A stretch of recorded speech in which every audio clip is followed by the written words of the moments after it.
Oh, he did turn the other way. Yeah, definitely manual focusing. Yeah. That'll take a while. Back up. There we go. Got him.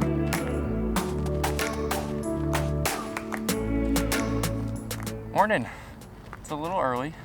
I mean, a little late actually. It's like what? Almost not even 7, huh? Still not even 7. It's like 6:40. Probably should have been out here like an hour and a half ago. But there's a big mountain over there to the east and it takes the sun a lot longer to get over it. So today I want to talk to you guys about composition in wildlife. So if you want to learn some other stuff, I'm not going to be going over like technical settings and all that because I've already done a couple of videos on that. And those are right here if you want to check those out. But the reason why I'm down here is because there's some really weird random frogs over there, like baby frogs, and I want to shoot them in the face. And along with the composition part, and I've mentioned this before in my wildlife videos, but I always find that it's better if you can get lower to their level. And in this case, these baby frogs are like stupid tiny. So I'm basically just laying down in the dirt in the middle of this path in Albuquerque. Hopefully no one needs this path right now. But I think you'll notice the difference here in these two shots. I definitely prefer the one where I'm lower to the frog's eye level. I think it looks a lot better. So we actually came out here to look for some birds. So I'm gonna go find some birds and get off the ground and go from there.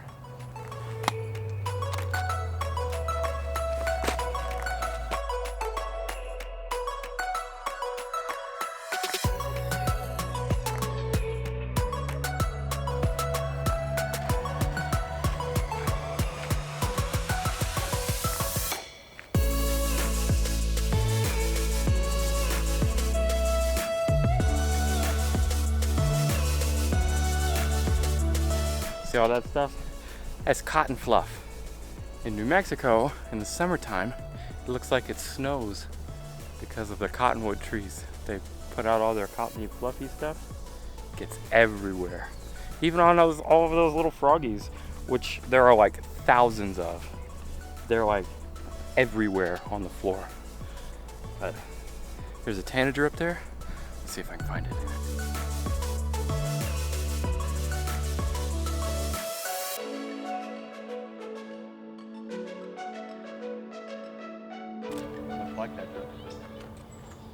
There's a black-headed grosbeak. Yeah, that little blob that just flew into that little tree back there. We're gonna wait for it to come a little closer.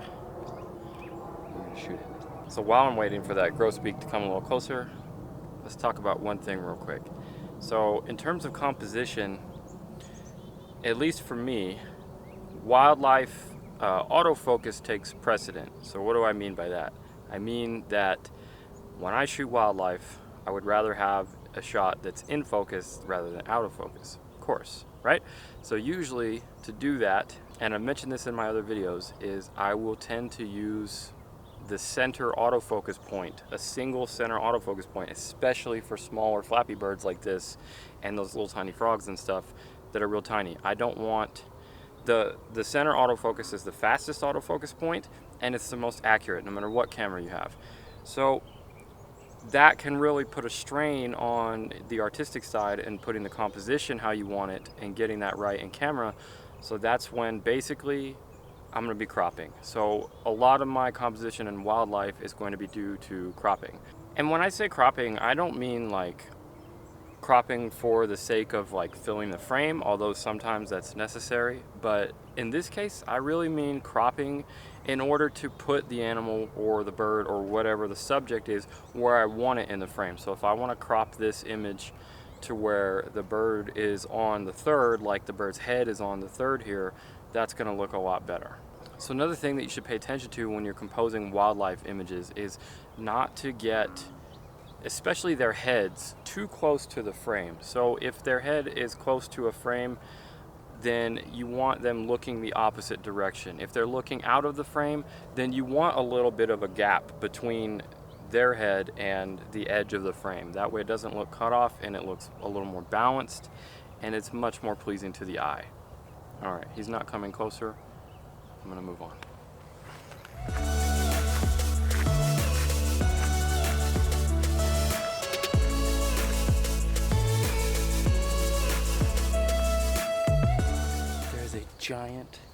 dragonfly thingy right there. I don't know what it is. Have you ever seen a dragonfly look like that? No. I usually see like the blue and the red ones. Let me just show you because he's not going anywhere. I'm gonna film it.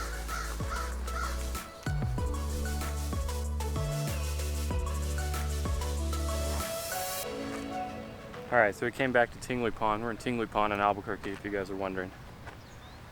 And those trees right over there is a crap ton of cormorants. I'm tempted to say they're neotropic cormorants. I haven't checked yet, they could be double crested. But either way, they're gonna do laps around this pond. And that's the perfect time to shoot them in the face while they fly right towards us. So, sun at my back, birds over there. All right, I'm gonna wrap it up here. It's getting really hot and birds are kind of going away now. So a couple of things that I wanted to mention about composition and wildlife are, don't forget that wildlife doesn't have to just be completely in their face, full, fill the frame, cropped in. I think in a lot of my wildlife I really enjoy telling the story and showing a little more of the environment, and sometimes you kind of have to do that anyways. Sometimes you're shooting flappy birds or you shoot little tiny flappy birds, and sometimes you're just shooting animals that are like really far away. And sometimes that can be like a bummer, you know, like you just want to get closer and you want to get like just in their face, just macro in their eyes, you know. But telling the story and putting them in their homes and in their environment and stuff can look really good, especially if you have some interesting light or weather going on or just a really cool background. So like this shot, you know, in this case, I probably actually could have gotten a little closer because these deer are pretty tame and I could have, they're pretty used to humans. I could have got a little closer, but I really loved the silhouette. I love the atmosphere. I love the clouds and the mountains and everything. And so I chose to not zoom in as much and not get as close and to stay back. And I think that just made for an overall better shot. And then when you're doing stuff like that, the rules of composition still applies. The rule of thirds, negative space, you know, all of that kind of stuff. And that's certainly not to say that every shot needs to adhere to the rule of thirds and needs to adhere to balance and negative space and all that stuff, but those are just the guidelines. And if you want to know more about that stuff in general, for just general photography, I have a great video on just composition as a whole right here. But I definitely think the most important thing as a whole is just make sure you're paying attention with wildlife, especially where you're putting the subject, where the subject's eyes are, where the focus is. Make sure their head's not too close to the frame. If it is, make sure they're looking the opposite direction. That really helps out a lot. If they're looking out of the frame, like I said before, back them up a little bit. Make sure you leave a little room, shoot a little wider. And that kind of stuff will really help your image overall. All right, it's second breakfast time. I'm starving. If you guys have any questions about anything that I went over or didn't go over concerning composition and wildlife, leave those in the comments below and I'll definitely answer them. Hit that like button if you enjoyed this video. Thanks for watching. I'll see you in the next one.